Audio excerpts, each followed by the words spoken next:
Et c'est parti pour une nouvelle émission du Chouchou de Cycling Club. Émission épisode 61 avec donc à ma compagnie toujours 53 Cactus et une invitée la personne de Baladine Tritch. Bonsoir à tous. Bonsoir Free, bonsoir Cactus et bonsoir Baladine. Bienvenue parmi nous. Merci pour l'invitation. Alors vous l'avez compris, étant donné qu'on a une invitée de renom ce soir, on va bouleverser un petit peu l'ordre habituel de déroulé de notre petite émission et on va tout de suite euh, s'occuper du sujet Baladine Fritsch. Baladine, déjà, en quelques mots, est-ce que tu peux te présenter à celles et ceux qui te connaissent peut-être? Donc, bonjour, moi c'est Baladine, comme vous l'aurez compris. J'évolue en National 1, donc dans l'équipe du VCMM, donc de Morteau-Mont-Benoît, dans le Jura. Moi, j'habite à Bordeaux. J'ai eu 30 ans il n'y a pas longtemps et je suis, pour quelques jours encore, championne de France amateur du contre-la-montre, donc la première, avec ce beau maillot bleu-blanc-rouge. On voit effectivement derrière toi. Je ne donnerai pas ton âge, évidemment, mais tu es né le 6 mai 95. Euh, tu, je laisserai tout le monde calculer après, hein, ils sont grands. Tu es passé par l'équipe Charente-Maritime en 2019 et 2020 notamment. Euh, Qu'est-ce que tu gardes de cette période et de la période ensuite Tornatec tu Oui, évolues oui. à un niveau professionnel? Exactement, donc j'ai un parcours, dans le vélo vraiment très particulier parce que j'ai commencé assez tardivement. J'ai commencé en 2018, je crois que j'avais fait ma première manche de Coupe de France, en individuel. J'étais encore en club, ici à Bordeaux et j'ai très vite été contactée par, l'ancienne DN, Charente-Maritime, qui était encore une DN à l'époque et donc je devais intégrer l'effectif, au cours de l'hiver et il se trouve que cette année-là, ils sont passés pro, ils sont passés conti et moi, pour la petite histoire, je connaissais rien du tout au monde du vélo, c'était la pure découverte. Donc ça a été un gros changement et j'ai appris très, très vite et c'est ça que je retiens surtout de ces passages, de ce premier passage, avec la Charente-Maritime Women Cycling à l'époque.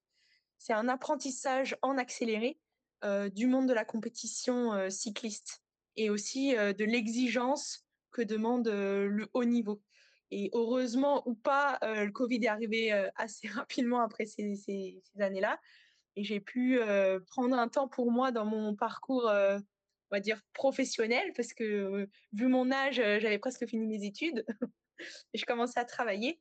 Donc pour prendre un temps pour moi et me dire, «Oh bah, est-ce que je pourrais pas continuer l'aventure et m'investir un peu plus, dans le vélo pour essayer de progresser?» parce que j'ai quand même commencé il y a pas si longtemps que ça vu mon âge. Et du coup, après ça, j'ai intégré une autre conti, donc canadienne, Tornatec. Donc là, c'était une très belle aventure humaine, j'ai rencontré vraiment des coéquipières extraordinaires, c'était vraiment très chouette et là, j'ai encore, continué un peu à découvrir ce monde-là, de la compétition, de ce travail d'équipe qui est essentiel, dans le vélo et j'ai beaucoup appris et malheureusement l'équipe s'est arrêtée et ça a été plutôt, bénéfique pour moi parce que je suis retournée enfin plutôt, je suis allée en équipe de division nationale où là j'ai pu reprendre certaines bases que j'avais pas forcément acquises parce que tout est allé très, très vite et franchement, au sein de Morteau, je m'épanouis pleinement, j'adore, travailler avec mes coéquipières, j'ai différents rôles aussi dans l'équipe donc c'est plutôt chouette parce que j'ai vu quand même pas mal de choses et j'ai pu voir aussi l'évolution du cyclisme féminin qui a énormément bougé en 3-4 ans, c'est assez hallucinant. Donc moi j'aime bien aussi être avec des coéquipières plus jeunes et on s'entend très bien et il y a une belle alchimie donc je m'amuse bien, je m'amuse bien. Tu disais que tu as commencé tardivement donc le cyclisme. Qu'est-ce qui t'a amené vers le cyclisme? Est-ce que tu es issu d'une famille de cyclistes? Est-ce que tu avais des copines ou des copains qui faisaient du vélo et qui t'ont emmené vers ce milieu-là? Ou tout simplement envie de découvrir ce sport? Est-ce que tu en as pratiqué d'autres avant? Alors c'est assez rigolo parce que dans ma famille, ils sont pas du tout cyclistes, même pas très sportifs si je peux le dire et par contre depuis toute petite, j'ai toujours été très fan du Tour de France. Je ne sais pas pourquoi, j'avais même pas de grand-père qui regardait le Tour de France, donc ça m'est venu naturellement. Je pratiquais d'autres sports, mais pas en compétition ou très peu, un peu d'athlétisme, mais c'était assez marginal.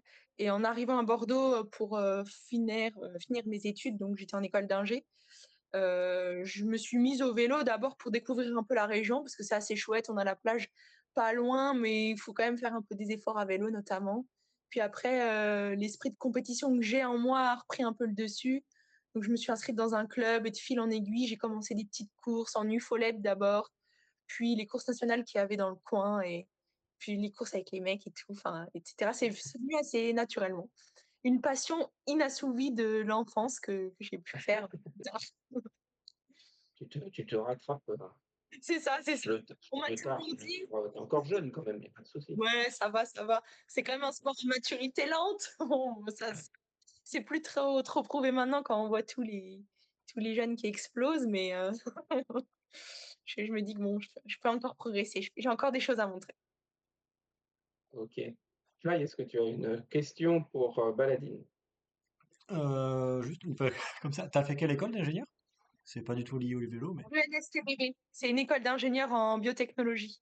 Donc pour travailler dans la recherche médicale, pharmaceutique et essayer de trouver des thérapies innovantes pour guérir les maladies de demain. d'accord. C'est orienté pharma, enfin, formulation de médicaments, choses comme ça. Ouais, nouveau type de formulation, voilà, c'est ça. Chimie organique. Ok, ok. Cactus?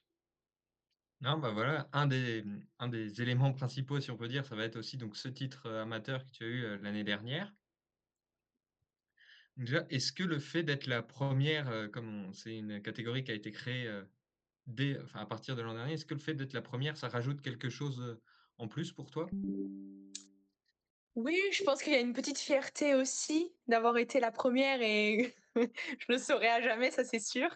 Donc je suis très heureuse d'avoir été la première à décrocher ce titre-là et je trouve que c'est une belle reconnaissance pour moi, mais aussi pour le cyclisme féminin qui a enfin ses titres amateurs également parce que, comme je disais précédemment, le cyclisme féminin a beaucoup évolué et est en train de se structurer de plus en plus. On l'a vu avec le niveau professionnel, l'arrivée de très belles courses, je ne parle pas du Tour de France et des autres, mais c'est aussi bien de valoriser le niveau amateur également, à l'égal des hommes. À tout niveau, effectivement. Est-ce que tu n'es pas quand même un petit peu frustré de te dire j'ai commencé au niveau professionnel et puis je suis redescendu en amateur? Tu l'as dit tout à l'heure, ça te permet de prendre des bases que tu n'avais effectivement peut-être pas. Mais est-ce que toi, l'ambition, c'est justement pas de revenir à un niveau professionnel demain? Alors, pour revenir sur la question de la frustration, en fait, ma seule frustration, c'est de ne pas avoir commencé plus tôt le vélo, ça peut-être. D'avoir commencé un peu à l'envers, d'abord des équipes pro, puis amateurs, pas tellement, parce que c'était quand même des petites équipes. Donc ça m'a permis de faire quand même plus de belles courses, mais à une époque où j'ai l'impression qu'il y avait un peu moins de courses au niveau national aussi. Donc ça m'a permis de faire quelques années avec des beaux calendriers. Et là, c'est vrai qu'au niveau amateur, il y a quand même de plus en plus de courses, notamment des courses à étapes. Donc il y a de quoi s'amuser largement. Après, c'est sûr que j'ai montré que j'étais assez forte au chrono. J'aimerais aussi prouver que je peux avoir un niveau assez correct sur des courses en ligne et j'aimerais gagner des courses en ligne aussi. Et après, si j'arrive à faire tout ça et m'affirmer au plus haut niveau amateur, si jamais j'ai des opportunités, je serais pas contre passer au niveau au-dessus, histoire de boucler la boucle. Ok, ok. Shai, autre question pour toi? Ouais, juste, tu disais donc entre le niveau pro quand tu y étais, donc il y a quelques années, et le niveau amateur actuel, est-ce que enfin, l'écart s'est resserré et est-ce que le niveau amateur actuel correspond plus au niveau pro d'il y a quelques années? J'ai l'impression que c'est ça. Là, le niveau pro n'a cessé d'augmenter et je me souviens des petites courses UCI que je faisais à l'époque. Enfin, je pense à des courses françaises en Bretagne, par exemple, les classiques Morbihan ou la Picto-Charentaise, par exemple, Périgord-Lédy surtout. C'était assez accessible et c'était facile de faire un top 20 en s'accrochant, alors que maintenant, ça a rien à voir, quoi. Le niveau a vraiment augmenté et aussi au niveau amateur, je le vois sur les coupes de France, le niveau s'est vachement resserré et pareil sur des courses nationales, donc ils sont même pas labellisés coupe de France. Parfois, on a quelques équipes Conti qui sont invitées Et du coup, ça rehausse grandement le niveau et c'est vraiment plaisant. C'est vraiment plaisant. Ok, c'est une passion de ton côté? Mmh. Pour, rester dans ce rapport au monde pro et cetera, donc en 2020, tu as fait la course by le Tour.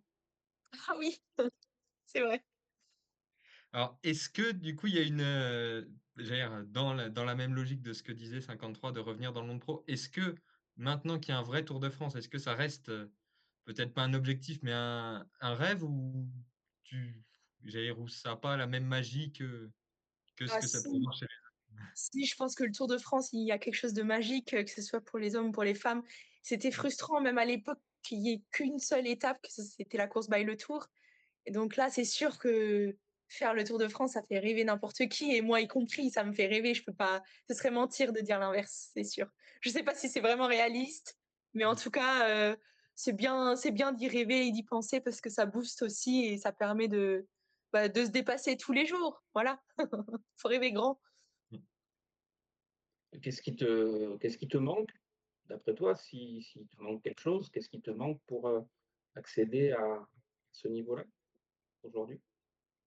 Oh, je pense m'affirmer un peu plus, comme je disais, sur des courses, sur des belles courses, que ce soit des coupes de France ou des courses nationales également, montrer que je peux aussi, être compétitive et titiller les meilleures françaises, dans le domaine. Bon, si tu es avec nous ce soir, c'est pas non plus un hasard avec le calendrier. Les championnats de France approchent. Tu vas donc défendre ce titre pour lequel tu seras à jamais la première. Comment est-ce que tu vois les choses? Comment est-ce que tu sens les choses à quelques jours maintenant de ces nouveaux championnats de France? Je crois que ta dauphine de l'an dernier, c'était Charlotte Allard, c'est ça? Elle était Elle performe 3e. plus mal parce qu'elle a gagné ce week-end. Comment est-ce que tu vois les choses pour défendre ce beau maillot? Bah, justement, j'ai vraiment hâte d'être à jeudi prochain, enfin jeudi 26 pour défendre mon maillot. Ce sera un parcours qui est assez différent de l'année dernière, un petit peu plus court et un peu plus vallonné. J'ai préparé cet objectif, vraiment, très bien parce que j'ai beaucoup aimé porter ce maillot bleu, blanc, rouge toute la saison et j'aimerais bien le porter une année de plus. Donc je vais tout faire. Enfin, de toute façon, ma préparation est prête. C'est pour ça que j'étais un peu plus en dedans peut-être sur certaines courses contrairement à d'autres, mais j'ai coché cet objectif du championnat de France. C'était vraiment ma priorité, numéro 1 après un début de saison un peu compliqué suite à une chute notamment, donc voilà, je l'ai coché. Après, je donnerai le meilleur de moi-même et si les autres sont plus rapides que moi, tant mieux. Mais c'est bien qu'il y ait un En peu un peu de concurrence et je suis ravie que mes concurrentes aussi directes, rehaussent leur niveau et ben, moi, je fais de même, je vais rehausser mon niveau. Tout à fait, ah bah, c'est d'autant plus glorieux de sortir vainqueur de tels duels, c'est certain. Ça sera une belle bataille. Heu, c'est sûr, c'est sûr. En plus, il y aura un spectateur assidu sur le bord de la route qui certainement criera ton nom. J'espère. Hem, En préparation de ce championnat de France, tu as aussi créé une cagnotte en ligne. Est-ce que tu peux nous en parler, du pourquoi, du comment et de savoir où ça en est et si les gens peuvent encore participer? Oui, j'ai créé une cagnotte en ligne parce que, je disais mon objectif, c'est de, conserver mon titre de championne de France, mais mon deuxième objectif sous-jacent, c'est aussi d'intégrer le top 10, avec les pros. L'année dernière, je fais 12e, je crois, au scratch, à 8 secondes du top 10 et ces 8 secondes, ça peut, pas que, mais ça peut aussi venir de quelques améliorations que je peux faire au niveau de mon matériel, de mon vélo, de nouvelles paires de roues, prolongateurs et cetera et j'en passe. Parce qu'il faut le chrono, c'est le plus fort qui gagne, mais c'est aussi celui qui est le mieux équipé. Enfin, c'est un peu comme la Formule 1, hein, c'est un peu une course à l'armement où il faut toujours chercher les gains marginaux qui sont pas si marginaux que ça. Malheureusement, moi, je suis amatrice, donc j'ai pas forcément tout le matériel n'est donné par mon équipe ou des sponsors éventuels. Donc j'avais lancé cette cagnotte pour m'aider un petit peu à optimiser, upgrader mon vélo, notamment dans l'achat de prolongateurs et de roues pour être un peu plus rapide que l'année dernière. Et donc je me suis dit pourquoi pas une cagnotte en ligne. Voilà, ça oblige à rien. Si les gens veulent participer et participer un petit peu à mon projet, bah, c'est super. Puis moi, ça me donne une source de motivation supplémentaire parce que je me dis qu'il y a des gens qui croient en moi et qui investissent, même si c'est pas grand-chose, même si c'est des petites sommes. Bah, moi, ça me donne une motivation et un surplus d'énergie. Et donc, ma cagnotte est toujours en ligne. On la trouve principalement sur mon sur mon profil LinkedIn ou Instagram. Je crois que je l'ai mis en lien sous ma bio. Voilà. Je suis sûr que Fly va nous trouver ça et va nous passer aussi sur le live. Ouais. Et puis on le rediffusera pour celles et ceux qui veulent le retrouver dans le compte du Chouchou de Cycling Club également. Cactus, est-ce que tu as une autre question pendant que Fly travaille? Justement, là, tu parlais de cet objectif de top 10. Tu préférerais pour ces championnats faire, disons, 15e au scratch, mais garder le titre amateur, ou faire top 10, mais en étant battu pour le titre? Très bonne question. Euh, Bah, je pense que je préférais quand même le top 10. Parce que top 15, ça fait loin. C'est vrai que chaque année, je grappille quelques places. Là, je vais y arriver. Donc là, j'ai quand même investi pas mal dans du bon matériel et un top 10 avec les pros, je trouve que ça en jette aussi. Ça en jette aussi. Et le maillot, je l'ai déjà eu quelque part. Donc, allez, un petit top 10. Mais si je peux avoir les deux, c'est encore mieux. Ça Si montrera la les deux, progression aussi. Oui, vas-y, Cactus. je dis, s'il y a les deux, la question perd de son intérêt, forcément. Oui, forcément. Donc oui, ça montrerait de toute façon une progression, effectivement, d'arriver dans le top 10, même en étant battu, entre guillemets, pour le titre. Tout à fait. Et dans les conditions que tu as décrites, qui sont effectivement compliquées, parce que le contre-la-montre, c'est pas seulement de la force pure, mais il y a aussi une question de matériel face à des professionnels, des coureurs ou coureuses professionnels qui ont un équipement aussi fourni par leurs équipes, qui progressent lui aussi d'année en année. C'est pas évident. Fly, une question pour toi.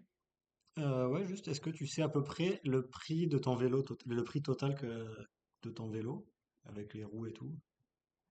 Oh, puis on a pour plus de 10 000 euros, hein, je pense même un peu plus. Hein. Avec les roues, on frôle les 12 000, hein, quelque chose comme ça. Ok.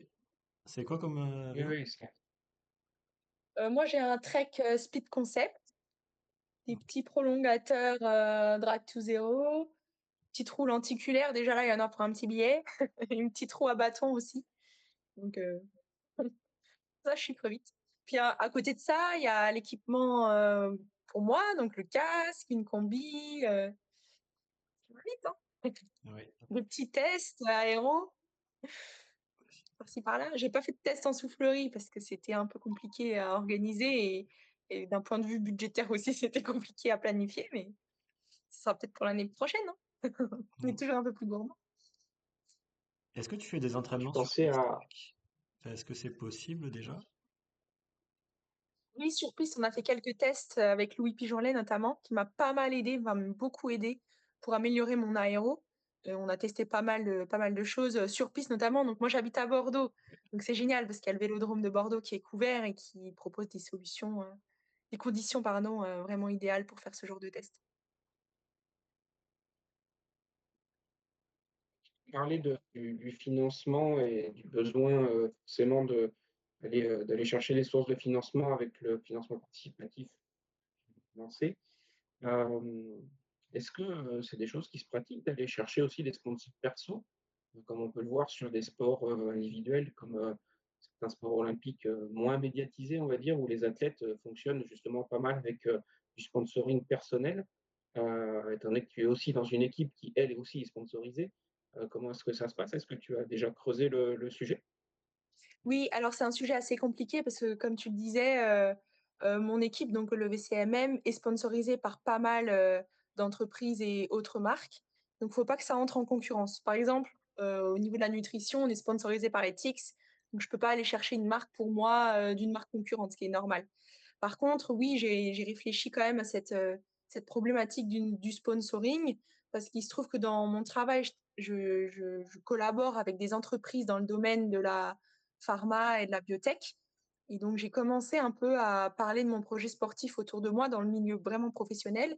Et ça m'a donné l'idée de créer une micro-entreprise pour valoriser mon projet sportif et mettre en avant cette double casquette parce que je suis ingénieure et je suis aussi cycliste de haut niveau, même si je suis pas professionnelle. C'est quand même un investissement à plein temps, j'ai un emploi du temps aménagé. Enfin, c'est quand même un mode de vie quand même particulier et un investissement personnel aussi très important. Donc, je me suis mise depuis l'année dernière, bon, c'est très marginal, à faire des petites conférences en entreprise, notamment chez Sanofi, Seva Santé Animale et autres, pour promouvoir justement mon parcours sportif. Et c'est là et je me rends compte qu'il y a pas mal de ponts à faire finalement entre mon métier d'ingénieur et mon, mon métier de cycliste, entre guillemets.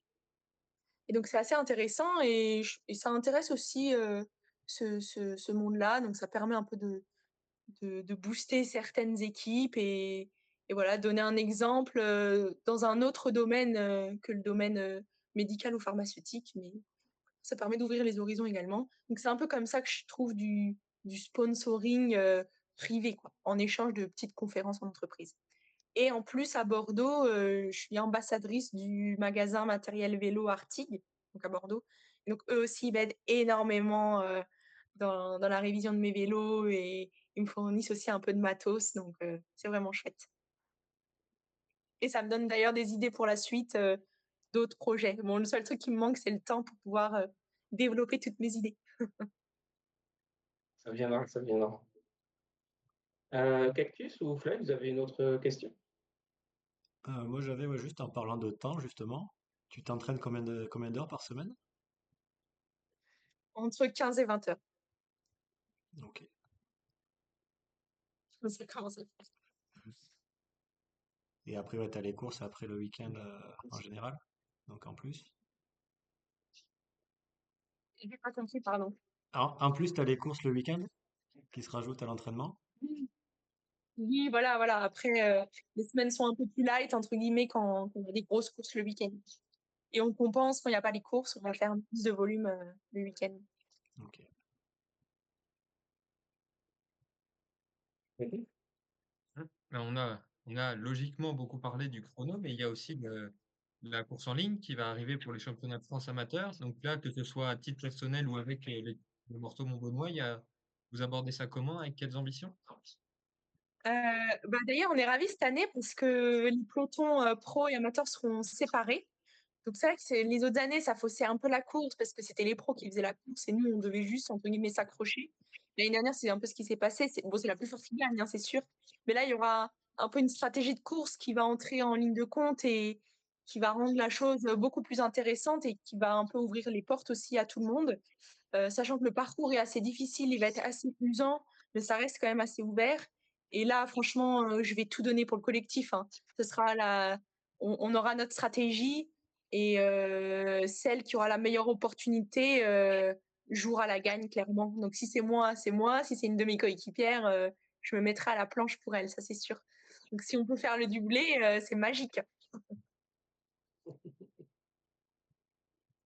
L'ambition, c'est le doublé, on a compris. Voilà. Je te disais, il faut rêver grand, surtout sur un championnat. On l'a vu, que ce soit pour les pros et sur toutes les autres courses.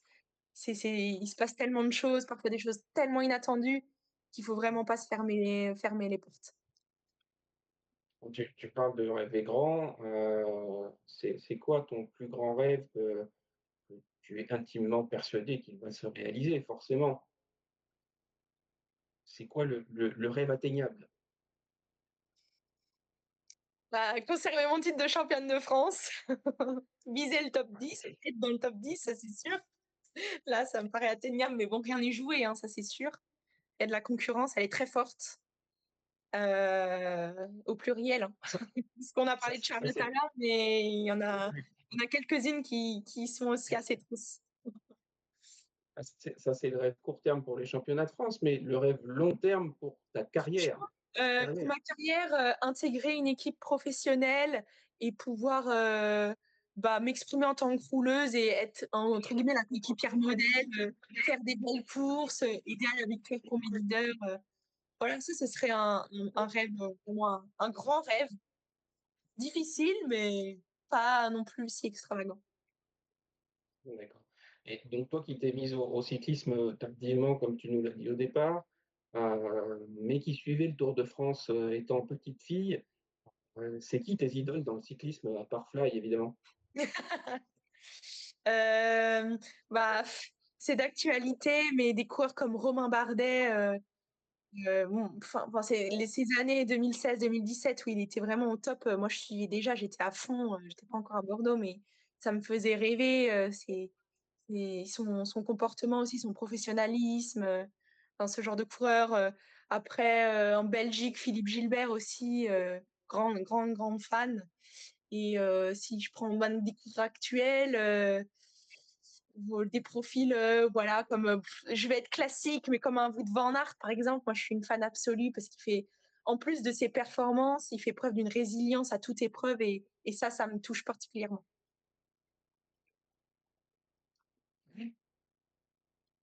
Et donc, Petite question. ouais, bah, par rapport à Wout, c'est vrai qu'il fait du cyclocross. Toi, tu fais que de la route? D'accord. Alors, j'ai fait des cyclocross avec Morto parce que Morto, ils sont en fond avec le cyclocross. J'en ai fait un l'année dernière. C'était assez drôle parce que j'avais jamais touché à un cross de ma vie. En plus, il pleuvait, il y avait énormément de boue, le terrain était très très gras. C'était pas simple, mais je dis pas que je retoucherai pas à un cross cet hiver.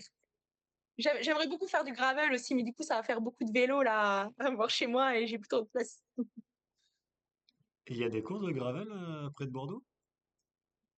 Oui, il y en a quelques-unes, il y en a quelques-unes. Bon, sinon, faut aller plus en Espagne, mais on Ouais. est pas très loin. Ouais, il y en a dans les Pyrénées, je crois, j'ai vu ça. Ouais, puis en Charente-Maritime aussi, en Charente plutôt, plus que Charente-Maritime, Ok. Charente. Ça se développe, ça se développe. Tu sais que c'est ce qui va te permettre de passer de stade de super chouchoute de Fly à hyper chouchoute après. Là, Ah bah super. Mais après, Cactus, est-ce que tu as encore une question? Il y en a plusieurs. Bon, bah, si on cherche, on peut en trouver, mais on va peut-être pas te retenir trop longtemps non plus. Non, bah, justement, tu parles de cet objectif de passer pro. Est-ce qu'il y a eu des contacts dans ce sens après ce titre de championne de France?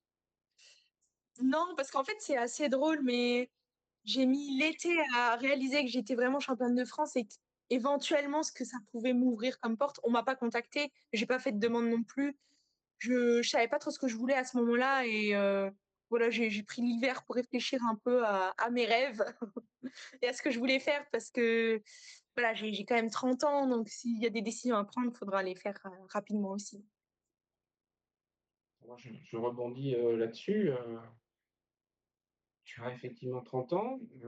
Tu vois aussi dans le peloton professionnel et amateur des jeunes femmes qui décident aussi de faire des pauses dans leur carrière cycliste pour avoir un enfant, par exemple.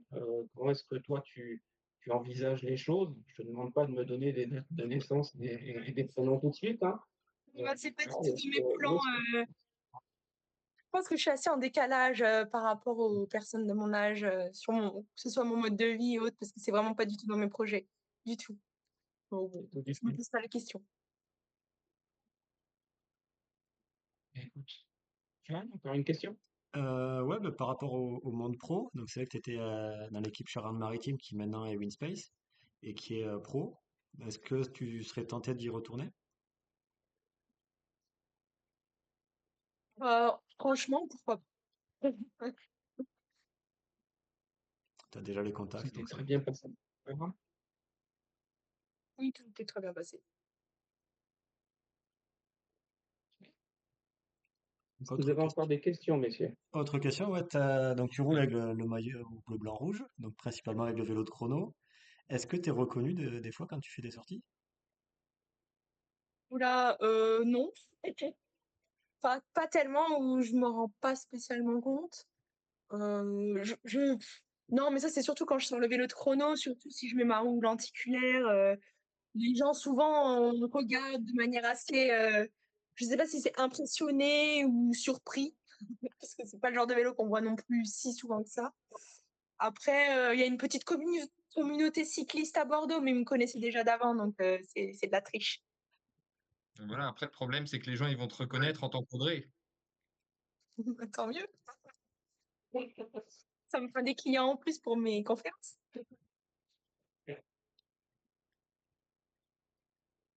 bien. Bah, écoute, on te remercie en tout cas, Baladine, du temps que tu as bien voulu nous consacrer. Si tu souhaites rester avec nous pour la suite de cet épisode, il n'y a pas de souci. Tu verras comment se déroule un épisode du Chouchou de Cycling Club. Et on te souhaite surtout, bien évidemment, le meilleur pour, on va dire, les semaines à venir, hein. On va rester flou, hein. Et puis même pour les mois et les années, en espérant te retrouver, bah, pourquoi pas dans une équipe professionnelle, puisqu'on a compris que ça pouvait être ton ambition. Tout à fait. Bah, merci encore pour l'invitation et bonne fin d'émission. Voilà, et je crois que tu devrais croiser donc Faye incessamment sous. La semaine prochaine, Je oui. pense. On se retrouve aux herbiers alors. Exactement. Merci beaucoup encore en tout cas. Merci. Allez, on reprend notre déroulé habituel du Chouchou de Cycling Club. On remercie évidemment Baladine du temps qu'elle nous a consacré. Et nous, on part sur nos reviews des courses qui se sont déroulées dans la semaine écoulée. Et on commence avec Cactus qui nous emmène en Colombie. C'est ça, on va massacrer des noms hispaniques, ça va être très rigolo. Donc avec la Vuelta à Colombia qui s'est déroulée de mardi à dimanche, donc avec une victoire d'entrée pour Diana Penuela, donc victoire au sprint devant Lina Marcela Hernandez et Karen González Ramirez. Alors on va partir du principe que si je précise pas, c'est des Colombiennes, Ok. parce que sinon ça risque d'être un peu répétitif. Le lendemain, première étape de montagne, et c'est une victoire mexicaine pour Andrea Ramirez, donc, qui était dans une échappée, qui va s'imposer avec 2 minutes 48 d'avance sur Maria Paula Atribula Alarcón, qui était aussi dans l'échappée, il me semble, et 2 minutes 58 sur le groupe des favorites, qui est réglé par Diana Penuela à nouveau, donc, qui avait à ce moment-là le maillot de leader, mais qui va le perdre au profit de la gagnante du jour. Mais Penuela va s'imposer à nouveau le lendemain, on ne perd pas le rythme, devant sa coéquipière déjà deuxième la veille, donc Maria Paola Latriglia Alarcón et Lina Marcela Hernandez. Puis nouvelle étape de montagne avec une autre victoire pour une coéquipière de Penuela, cette fois pour Natalia Gartzon, devant une autre coéquipière encore, Stefania Sanchez Zapata et Yesenia Meneses, l'ancienne de Laboral. Parce que c'est toujours placé Laboral. Avant-dernière étape, c'est le chrono. Donc, il y a eu un nouveau doublé de l'assisté Crédito, donc avec la victoire de Diana Penuela, pour changer, devant Natalia Gartzon et à nouveau la troisième place de Yesenia Meneses. Penuela va récupérer à ce moment-là le maillot de leader et elle va plutôt bien le défendre le dernier jour puisqu'elle s'impose au sprint à nouveau devant Lorena Villamizar et Jennifer Sanchez. Donc elle va donc remporter sa deuxième Vuelta à Colombia après 2022, avec 31 secondes d'avance sur Yesenia Meneses, 46 sur la première coéquipière, donc Stefania Sanchez Zapata, une 33 sur Camila Valbuena et une 55 sur une autre coéquipière, Natalia Gartzon, qui est elle meilleure jeune. Donc sans grande surprise, c'est l'assisté Crédito qui va être meilleure équipe. 5 étapes, dont 3 doublés et un 3-5 au général. A priori, c'est pas surprenant. Le classement par points également pour Diana Penuela et les classements de la montagne et des sprints pour Maria Paola Atriglia Alarcón. Très bien, je te remercie, Cactus. On va revenir en Europe et parler du Tour de Suisse. Le Tour de Suisse qui s'est donc déroulé sur 4 étapes, avec son final hier, jeudi et dimanche. La première partie décidée du classement général final. Et il a vu, on en avait parlé la semaine dernière, un long fond plat sur la dernière partie de course. La décision s'est faite avant et a vu s'échapper Marlène Reusser et Demi Vollering de concert. Elles ont ainsi devancé sur la ligne dans cet ordre. Ensuite, c'était Katarzyna Niewiadoma, Nick Fischer-Black et Urs Kasigart qui ont complété le top 5. Et les Suissesses, outre Marlène Reusser, n'ont pas été en reste sur cette étape puisque Noémie Rueg et Elise Chabet finissent 6e et 7e. Avec déjà donc une bonne avance pour Reusser et Vollering, puisque 1 minute 42 d'avance sur le trio qui les suit, et 2,14 sur le reste du peloton, on va dire, forcément toi 2,14.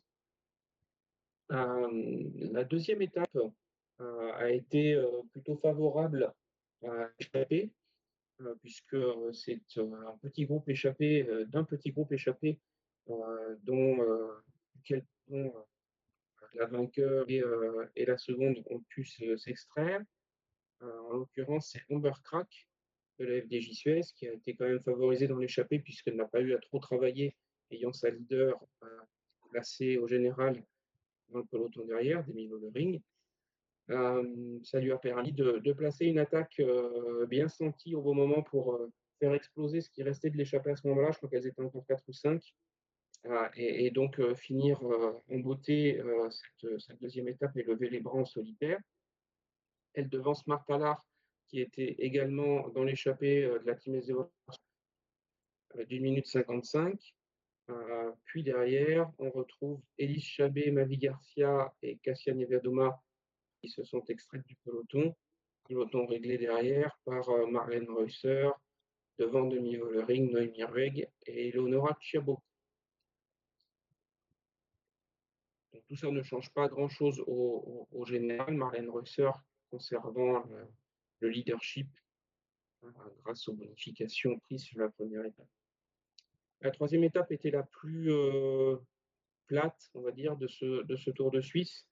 Et elle a permis à Elisa Balsamo de s'exprimer en réglant au sprint le peloton. Donc c'était l'occasion ou jamais pour Balsamo, qui devance Micha Bredevold sur ce sprint. Viennent ensuite Noémie Rueg, Agnieszka Skalniak-Soskia, et on retrouve ensuite au milieu des sprinteuses Demi Vollering et Marlène Reusser qui ne se quittent plus sur ce.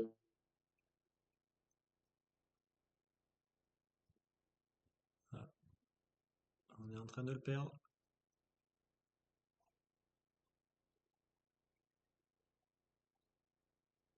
Est-ce que tu es toujours là, Cactus? Moi, oui, Toi, oui, ok, bon. mais C'est bien lui qu'on est en train de perdre et pas moi. visiblement, oui.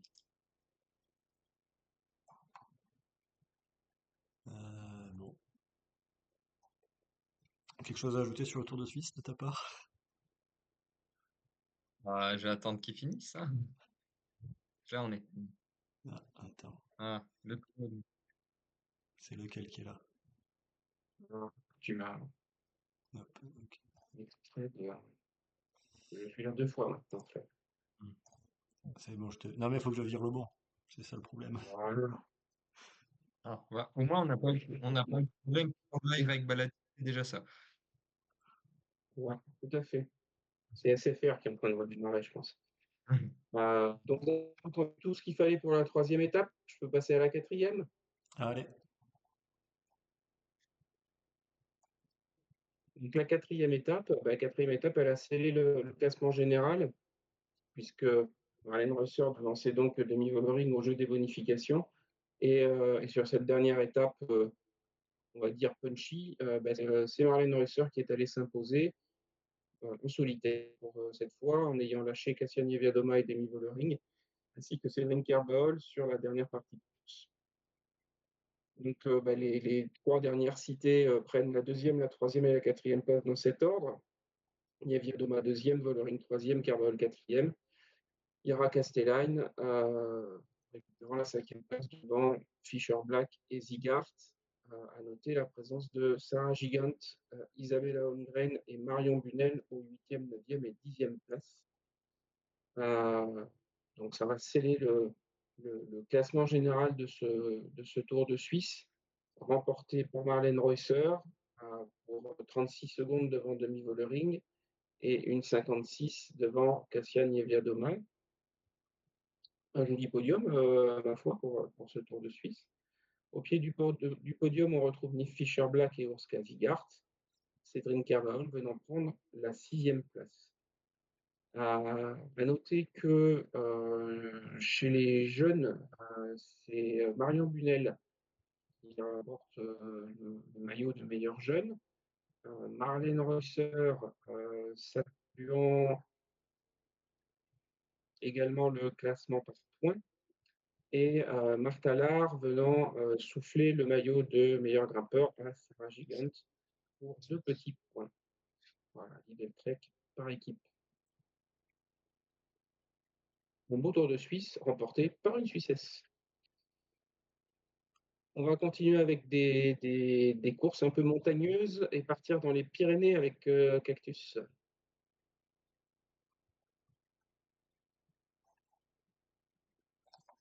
S'il m'entend. S'il est là.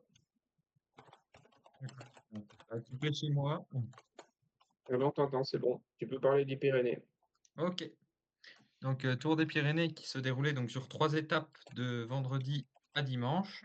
Première étape, on avait une grande favorite puisque l'étape était prévue pour se terminer au sprint. Une grande favorite qui venait de remporter une petite course au Royaume-Uni quelques jours plus tôt, une certaine Ali Wollaston. Et bah, c'est elle qui s'est imposée après un gros travail dans le final de la FDJ et notamment de Marie Lenette. Donc, elle s'est imposée devant 2 Park-Hôtel, Elin Janssen et Margot von Bastenbecke. 4e place pour Lucy Fitius pour Saint-Michel, devant Catalina Sotocampos. Le lendemain, l'étape reine avec l'arrivée au col du Soulor.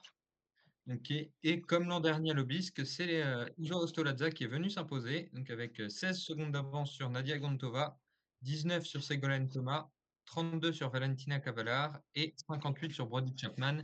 Mais à noter que la veille, l'Australienne avait perdu plus de 2 minutes. Un retard qui lui a permis de s'échapper sur la dernière étape pour aller finalement s'imposer en solitaire à Pau, avec 55 secondes d'avance sur Uzo Ostolazza, Dominika Wlodarczyk, donc coéquipière de Chapman, et Elin Janssen. Et le groupe pour la 5e place est réglé par une autre coéquipière de Chapman, Paula Blasi. À noter que sur cette étape, il y a eu plusieurs cassures parmi les favorites, et notamment pour Ségolène Thomas, qui va perdre son podium au profit de Valentina Cavalar. Donc, au général, Uzo Ostolazza conserve son titre acquis l'an dernier, avec 20 secondes d'avance sur Gontova, 39 sur Cavalar et 54 sur Thomas. Paula Blasi, meilleure jeune, est 5e à 1,27, devant Mona Winter-Wallner, 6e à 1,39 dans le même temps que Wlodarczyk. 8e place à 1,40 pour Julia Bienrukova pour la Boral.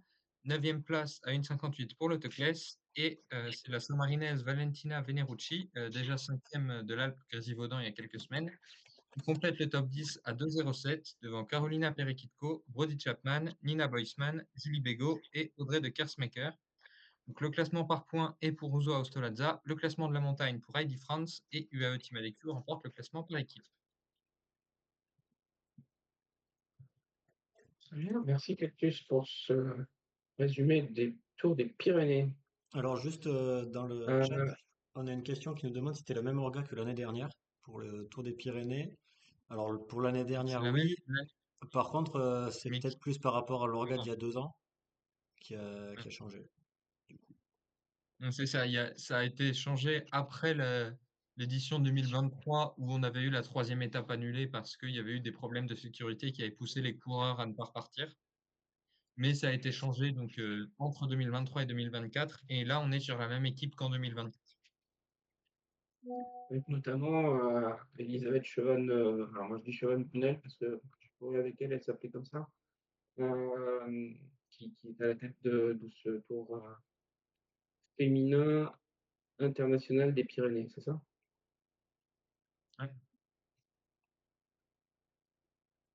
Ouais. Fly, on revient vers toi et vers tes terres de prédilection, avec le Dwarsdorf et Overland. Alors terre de prédilection, je sais pas, il y en a qui disent que c'était les Pyrénées aussi quand même, hein, par rapport à mes terres d'origine. Mais Terre d'adoption, prédilection. ouais, ouais, la Belgique effectivement, où j'habite. J'y suis passé aujourd'hui, bon, c'est un détail pas très important. Proche de chez nous. Donc du coup, pour la course, c'est le Dwarsdorp Roland. Je vous avais parlé la semaine dernière d'une certaine Lorena Vibes qui était au départ et ben, elle a voulu aller chercher ce titre. Donc ça veut dire que pendant toute la course, il y avait une équipe SD Works qui était en mode contrôle du peloton et qui a contrôlé tout le long, qui n'a pas laissé partir des échappées. Et donc la course est faite un petit peu par l'arrière. Alors j'ai trouvé un peu moins que les années précédentes. Donc là, c'est un gros groupe qui a pu aller se jouer la victoire en haut de la citadelle de Diest. Et ben, bien évidemment, c'est Lorena Vibes qui s'impose. Alors à noter, peut-être un fait marquant, c'est à un tour de l'arrivée. Donc justement dans cette montée de la citadelle où Lorena a dû changer de vélo. Et donc elle a fait le sprint avec un vélo qui était un petit peu trop petit pour elle. Donc a priori ça l'a pas gênée, puisqu'elle avait le vélo de Barbara Guarichi. Donc voilà, donc elle s'est imposée. Elle a récupéré son vélo, puisque je l'ai vu hier, avec son vélo blanc de championne d'Europe. Deuxième place, on retrouve Fleur Morse qui commence, qui reprend très très bien sa saison, hein. Donc on l'avait dit la semaine dernière, c'était sa première course de l'année. Elle avait gagné une des trois du week-end et après elle avait fait sixième et son équipière avait gagné. Donc là, bah, elle finit deuxième. Donc je pense que c'est voilà, un début de saison. Alors pas rêvé parce que c'est très tard pour un début de saison, mais voilà, c'est un très bon résultat pour elle encore une fois. Millie Cousins complète le podium et derrière on trouve Ilse Poemers, euh, Zoé Bagstead qui termine cinquième. Première française, Victoire Berthaud à la huitième place.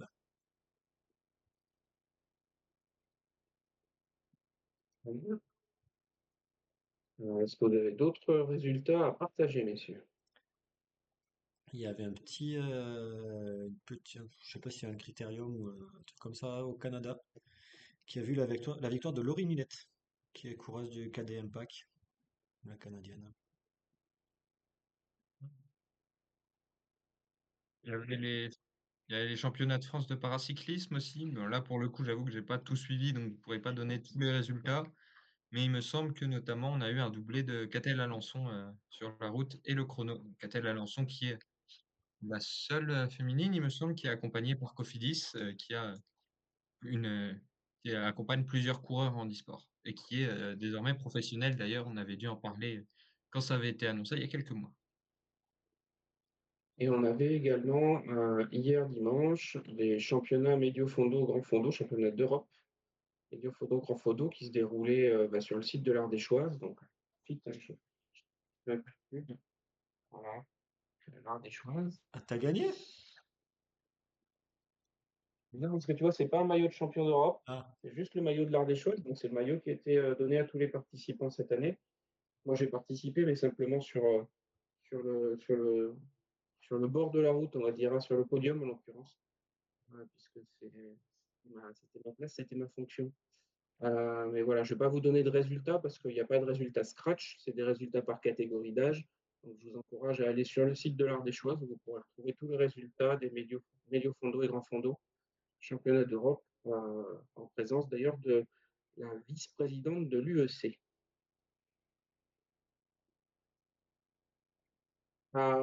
Fly, c'est toi qui es en charge de nous parler de la course de la semaine parce que les championnats nationaux approchant, le rythme se ralentit quelque peu cette semaine. ouais, c'est surtout aussi en raison de l'annulation du Thuringen Tour, qui aurait dû avoir lieu sur toute la semaine. Ben, on va avoir une seule course qui est à Copenhague et qui s'appelle le Copenhagen Sprint.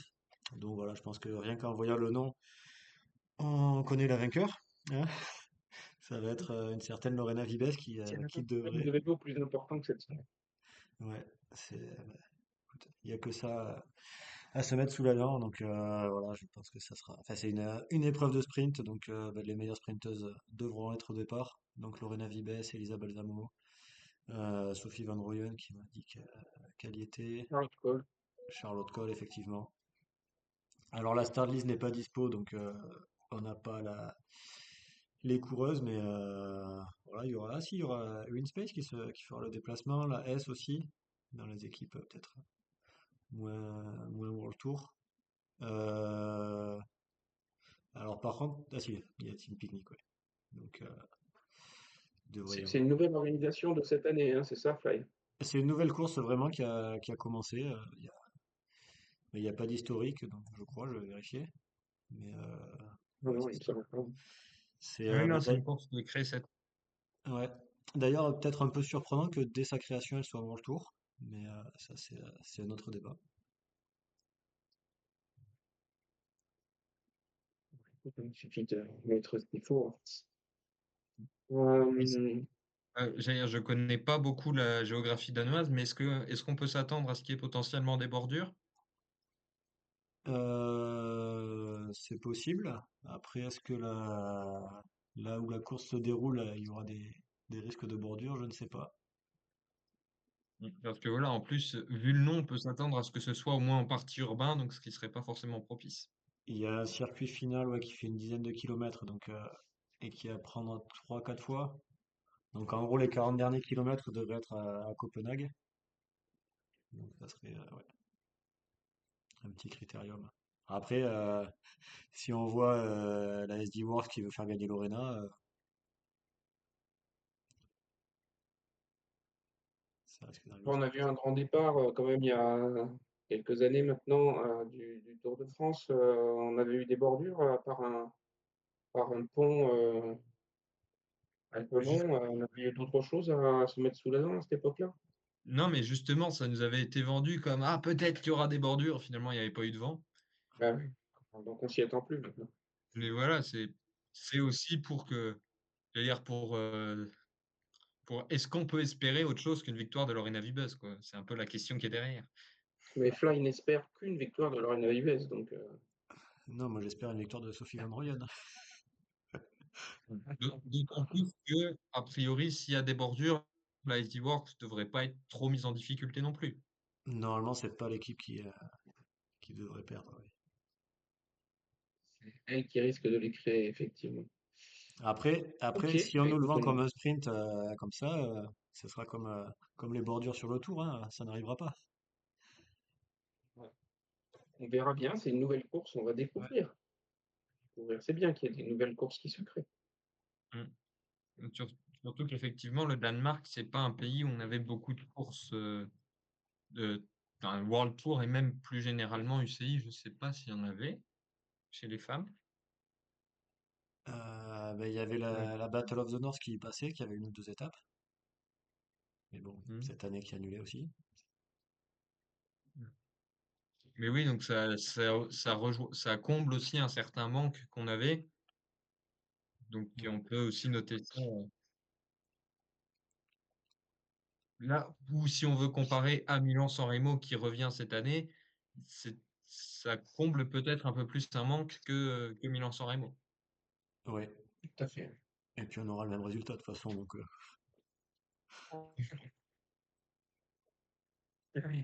On passe à la suite, on passe aux actualités si on n'a pas d'autres courses à représenter.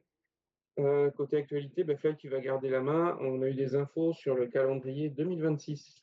ouais, le calendrier 2026, donc avec principalement les courses World Tour du calendrier, donc le calendrier World Tour féminin, qui verra très peu d'évolution. Donc il y a une nouvelle course qui est Dorsdor Vlaanderen, je crois, ça doit être ça, qui était une course qui était classée en point pro et qui passe en World Tour, donc pendant les classiques du mois de mars-avril. On a deux changements de date. Donc la première, ça va être le Tour of Britain qui va passer au mois d'août, qui sera encore sur 4 jours. Et la deuxième, qui va être le Giro, qui au lieu de se retrouver en plein mois de juillet, en même temps que le Tour de France Homme, va se retrouver juste après le Giro Homme. Donc ça sera à la fin du mois de mai. Donc ça va permettre de pouvoir entendre un petit peu parler de cette course et d'augmenter la visibilité qui, du coup, voilà, elle ne sera pas en conflit avec le Tour de France Homme. Et par contre, j'ai noté, il y aura en 2026 zéro jour de course en World Tour au mois de juillet. Ok. Un peu- Ouais, et du coup, le Tour de France va être en août. Ouais, bah, c'est Donc, ça, le Tour de France commence le 1er août. Donc, ok. Le Giro était très proche du Tour de France aussi, femmes, hein, je parle. ouais, Et du coup, il se retrouve très éloigné. Il va y avoir un grand gap entre fin mai et début août, il y a 2 mois, donc complet pour aller d'un grand tour à un autre. Le Alors, Giro s'approchant du coup beaucoup plus du Tour d'Espagne. Ça c'est peut, ça, on va avoir un enchaînement Tour d'Espagne, Burgos, Itzulia, etc. Potentiellement même jusqu'au Tour de Suisse, qui risque d'être assez compliqué. C'est possible. Ok. ouais. Et Après, c'est l'UCI qui faut a voir des titres de aussi. ce calendrier. Je sais que notamment cette année, il y a des équipes qui disent qu'ils font pas le Giro, justement parce que c'est trop proche du Tour.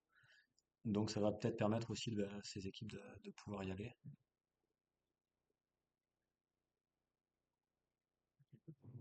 Non, effectivement, ça devrait favoriser au moins de ce côté-là. C'est l'UCI qui décide de son calendrier, donc c'est quand même un peu plus mal que le Giro féminin ne soit pas en face du Tour de France masculin. On aura, comme disait Cactus, toujours plus de visibilité. Euh, on reste sur l'UCI et il y a des mesures qui ont été annoncées par l'UCI, notamment au niveau des largeurs de cintre, je crois. Alors peut-être avant, il y avait aussi le projet One Ah, Cycling le qui était projet, un exact. projet. Alors je ne sais pas s'ils en avaient beaucoup parlé concernant les courses féminines, mais a priori c'était aussi dans le projet. Et l'UCI a dit non à ce projet, notamment pour un manque de... qu'est-ce qu'il disait? Manque de cohérence sportive dans ce calendrier. Donc voilà. C'était un projet qui était mené par plusieurs équipes et par plusieurs organisateurs de courses et soutenu par un fonds d'investissement saoudien, je ne sais plus exactement d'où, mais voilà, donc c'est un projet de toute façon qui, a priori, ne verra pas le jour dans sa forme actuelle. Donc après, peut-être que d'ici quelques mois, il y aura une nouvelle forme et il verra le jour. On verra ça, on verra ça. Donc j'en reviens à mes largeurs de cintre. Ouais, effectivement, donc Il y a des nouvelles mesures, c'est le cas de le dire, édictées voilà. par l'UCI. Des mesures de l'UCI qui a imposé donc à partir de la saison prochaine une largeur de cintre de 40 centimètres, donc qui est une largeur fixe pour tout le monde. Et en fait, cette largeur, elle est adaptée aux hommes, on va dire ça clairement, qui ont normalement une morphologie avec des épaules un peu plus larges. Mais du côté des coureuses, c'est pas le cas. Et il y avait notamment une image d'une coureuse de chez Lidl Trek qui montrait la largeur de ses épaules, qui faisait 30 centimètres. Et donc du coup, ça lui faisait 40 centimètres au niveau des manettes de frein et du guidon.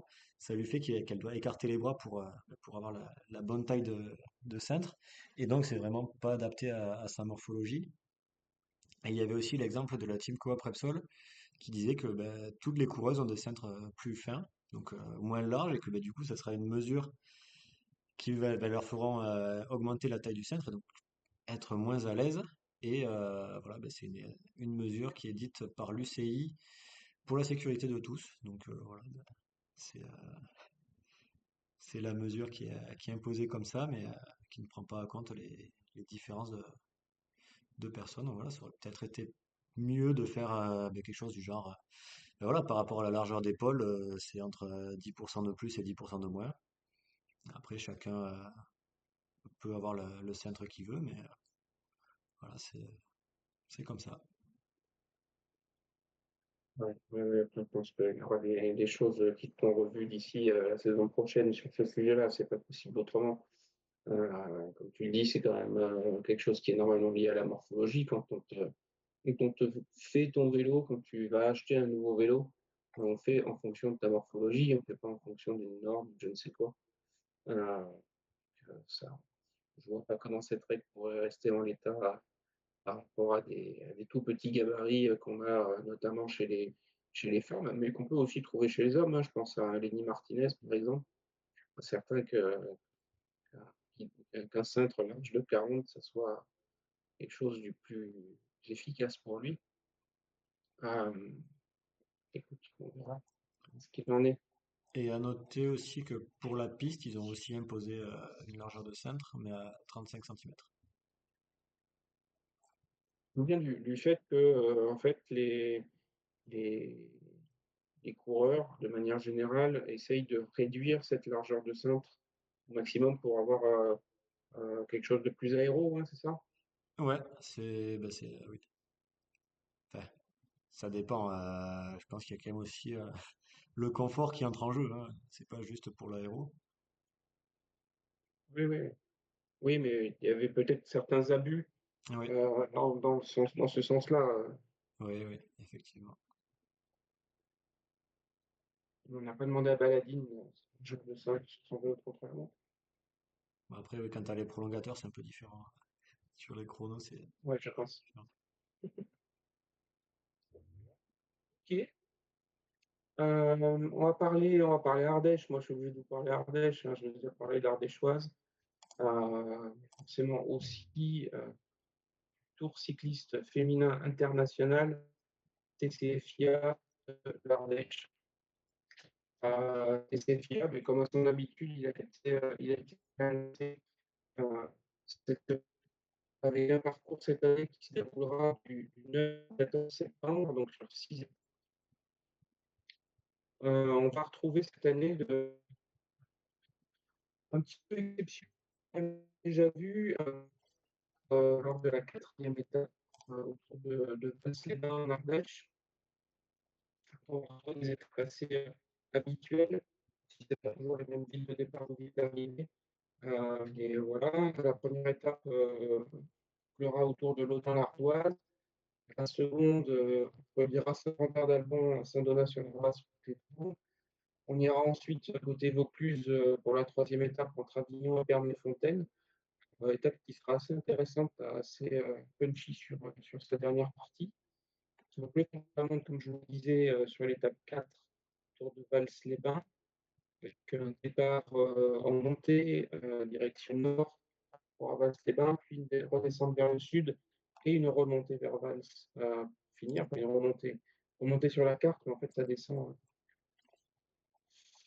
La cinquième étape sera l'étape désormais traditionnelle du Tour de l'Ardèche, Mende et le Mont-Lozère, arrivé au sommet du Mont-Lozère. Et on finira le dimanche 14 par la sixième étape, elle aussi traditionnelle, avec un circuit légèrement différent qu'on a pu déjà voir, entre Beauchastel, Privas, donc, et des Choises.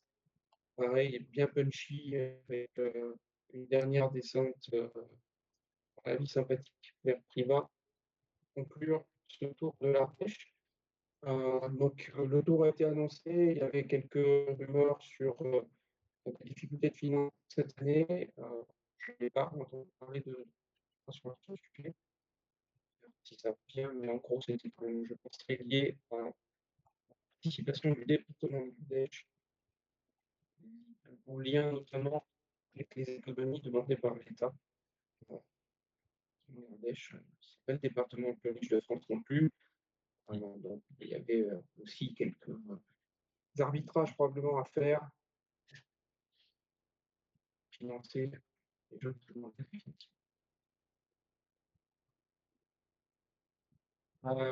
on parle aussi un peu sécurité avec. Ouais. Donc du coup, le dernier point d'actu. Alors, on a parlé tout à l'heure du Tour des Pyrénées, et c'est effectivement sur ce Tour des Pyrénées qu'il y a eu un problème de sécurité pour Nicole Steinmetz de l'équipe N4, je crois. Donc en fait, c'était sur la dernière étape. Elle se retrouvait dans le groupe un petit peu avec les favorites. Et ben, il y a eu un problème avec une moto qui était censée assurer la sécurité. Et sauf que ben, cette moto a essayé de doubler le groupe et ben, le pilote de la moto a perdu le contrôle de sa moto. Et ben, au lieu de freiner, enfin, voilà, de se sécuriser et d'éviter les problèmes, et ben, il a accéléré et il s'est retrouvé à heurter Nicole et à lui rouler dessus même, d'après ce qu'elle disait. Donc ben, voilà, course finie pour elle, course finie pour notre ami Cactus aussi. Donc course finie pour elle et ben voilà, quelques blessures. Alors je crois qu'elle a rien de cassé, il me semble, j'avais vu. Mais voilà, c'est surtout le fait que une moto qui est censée être là pour assurer la sécurité se retrouve à causer des problèmes et bah, lui coûte la course, ça lui coûte des points et probablement quelques courses à suivre bah, où elle ne pourra pas prendre le départ, justement à cause de cette moto qui est censée assurer la sécurité. Donc C'est voilà tous les problèmes d'organisation, hein, mais voilà, on parle de sécurité avec les guidons, mais est-ce qu'il faudrait pas plutôt se pencher sur d'autres points, notamment les motos qui permettent enfin, qui sont censées assurer la sécurité de course. Ouais, c'est aussi une problématique, on va dire. Après, c'est aussi la responsabilité individuelle du conducteur de la moto, hein. Oui, oui, bien d'accord. Ils sont briefés, ils ont une réunion sécurité, ils savent ce qu'ils doivent faire. Et puis, il y en a certains certaines situations ne réagissent peut-être pas correctement. Aux Pays-Bas, ils ont trouvé la méthode. Il n'y a plus de police pour assurer la sécurité des courses, donc ils se démerdent.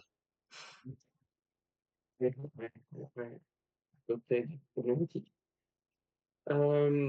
Tu disais dernière actualité, moi je vais en rajouter une quand même, puisqu'on a appris en fin d'après-midi que la FDJ Suez allait accueillir un nouveau partenaire. Alors, on en a déjà parlé, je crois que c'était la semaine dernière, l'arrivée de Ouais. Gann, Gann Assurance, qui appartient à Groupama.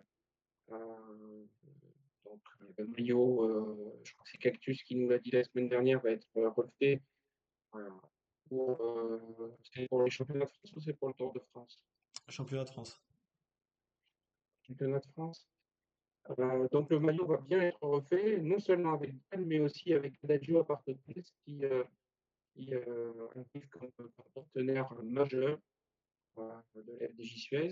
Donc voilà, ça fait quand même une belle flopée de partenaires. Je trouve qu'il n'y a plus de place sur le maillot. Euh, Dès le coup, on va devoir penser à recruter des grosses de 1,90 m minimum maintenant. Faire rentrer tous les partenaires. Et donc, ce maillot a été présenté, a été publié fin d'après-midi aujourd'hui. Vous pouvez le retrouver évidemment sur les sites, sur les comptes de la FDJ Suez. Et qu'on devrait pouvoir retrouver dès la semaine prochaine ou juste après les championnats de France.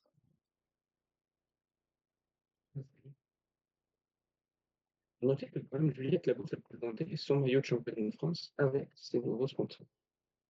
Oui, mais tout ça, elle va garder le maillot, donc Bon, c'est sûrement pour une autre. D'autres éléments à ajouter, messieurs. Moi, c'est bon. et c'est bon pour moi aussi, je crois bien. Bien, bah, écoutez, on va pas vous embêter avec un quiz ce soir. On a eu la chance d'avoir Aladine Trich, donc championne de France en titre, qui a passé la première partie de cet épisode avec nous. On la remercie encore de sa disponibilité et de sa gentillesse et pour avoir accepté de répondre à nos questions. On espère que ça aurait été intéressant également pour vous si vous nous avez suivis en live, si vous nous envoyez des différés sur les plateformes habituelles. Je veux remercier au passage aussi mes deux acolytes, parce que moi, je parle un peu là ce soir, en tout cas tous les lundis soirs, mais c'est eux qui font le plus gros du boulot derrière. Donc, il faut quand même le souligner aussi. Euh, Merci à tous les deux, Fly et Cactus, pour tout ce que vous faites aussi pour Chouchou de cette émission. Et on se donne rendez-vous à la semaine prochaine avec un nouvel épisode de ce Chouchou de cette ligne. Ce sera l'épisode 62. Qui Et sait, qui sera aussi en normalement direct la des semaine herbiers, prochaine. je tiens à préciser. Voilà, Fly sera À en côté, direct hein, un des petit peu à herbiers, côté donc des herbiers, donc voilà. Fly sera sur le bitume des herbiers pour ce numéro. Et puis, l'épisode 63 vous donnera tous les résultats des championnats nationaux. Je pense que la semaine prochaine, on parlera aussi d'un petit quelque chose qu'on est en train de vous préparer. Fly, tu veux peut-être en dire un mot sur les championnats nationaux, peut-être? Ben, ça sera, voilà, on vous proposera de nous désigner vos favorites et de choisir ben, une chouchoute par pays et puis nous dire quelles sont vos chouchoutes pour les championnats nationaux. Ça, Ça, vous pouvez, vas-y, vous pouvez proposer une liste de pays. On va pas faire pour tous les pays, évidemment, parce que ce serait beaucoup trop long. Mais voilà, si vous pouvez nous dire quel pays vous voulez voir en priorité, qu'on puisse savoir, on va mettre forcément les principaux. Mais après, s'il y en a qui vous tiennent particulièrement à cœur, on devrait pouvoir éventuellement en ajouter. Voilà, si vous avez une chouchoute exceptionnelle, Liechtenstein, n'hésitez pas. Moi, j'en ai une à Saint-Marin, donc je ne sais pas s'il y aura les championnats nationaux à Saint-Marin, on verra. Moi, je pourrais vous citer Berg 10 pour l'Islande. Ce sera une nouvelle occasion. Allez, bah, écoutez, merci encore à toutes et à tous de nous avoir suivis et on vous donne rendez-vous la semaine prochaine pour un nouvel épisode du Chouchoute Cycling Club. Merci Fly, merci Cactus et à la semaine prochaine. Merci à toi. À la Salut! prochaine. Salut.